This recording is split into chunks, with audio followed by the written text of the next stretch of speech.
కడప జిల్లా ప్రొద్దుటూరులో కన్న తల్లి ప్రభుత్వ ఉపాధ్యాయురాలు లక్ష్మీదేవిని దారుణంగా చంపిన కొడుకు యశ్వంత్ రెడ్డి కేసులో విచారణ ముమ్మరంగా కొనసాగుతుంది. ఈ విచారణలో భాగంగా కొన్ని విస్తుపోయే నిజాలు బయటకు వస్తున్నాయి. పోలీసులు విచారించిన కొద్దీ ఎన్నో షాకింగ్ విషయాలు తాజాగా వెలుగులోకి వస్తున్నాయి. డబ్బు ఇవ్వలేదన్న ఒకే ఒక్క కారణంతో కనికరం లేకుండా గొంతు కోసి చంపేశాడు ఈ దుర్మార్గుడు.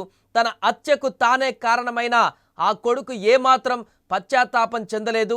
హత్య చేసినటువంటి తర్వాత అతడు ప్రవర్తించిన తీరు చూసి స్థానికులే కాదు అక్కడికి వచ్చిన పోలీసులు కూడా నివ్వెరపోయారు. ఎందుకంటే హత్య చేసిన తర్వాత అక్కడ ఇంట్లో హాల్లో కూర్చొని దర్జాగా హెడ్ ఫోన్స్ పెట్టుకొని పాటలు వింటూ వెకిలి చేష్టలతో వెకిలి నవ్వులు నవ్వుతూ అక్కడ యశ్వంత్ కూర్చున్నట్టుగా తాజాగా తెలుస్తుంది. యశ్వంత్ హైదరాబాద్ నుంచి కేవలం తల్లిని చంపడానికే వచ్చాడా అన్న అనుమానాలు ఇప్పుడు వ్యక్తమవుతున్నాయి. డబ్బులు ఇవ్వడానికి తల్లి నిరాకరించడంతో తన వెంట తెచ్చుకున్న కత్తితో హత్యకు తెగబడ్డాడు. ఇక ఉదయం రాగానే ఇంట్లో పరిస్థితులను గమనించాడు. తండ్రి విజయభాస్కర్ రెడ్డి బెడ్రూమ్లో ఉన్న సమయం చూసి బయటకు రాకుండా గడియ పెట్టాడు. ఆ తర్వాతే కత్తితో తల్లి గొంతు కోసి చంపాడు. ఇదంతా చూస్తుంటే ఇది క్షణికావేశంలో చేసిన హత్యనా, లేదా మానసిక స్థితి బాగోలేక చేసిన ఘోరమా, లేక ప్లాన్డ్గా చేసినటువంటి హత్యనా అనే సందేహాలు ఇప్పుడు కలుగుతున్నాయి.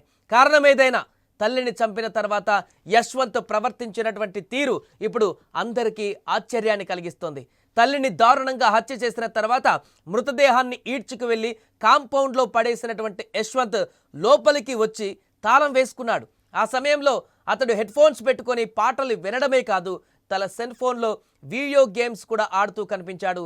కన్న తల్లిని చంపిన తర్వాత కూడా ఏమాత్రం పశ్చాత్తాపం కానీ లేకుంటే ఏదైనా బాధ కానీ ఏదీ లేదు. నవ్వుతూ సాధారణంగా వ్యవహరించిన అతడి క్రూరత్వం చూసి అక్కడికి వచ్చిన పోలీసులు సైతం విస్మయం వ్యక్తం చేశారు.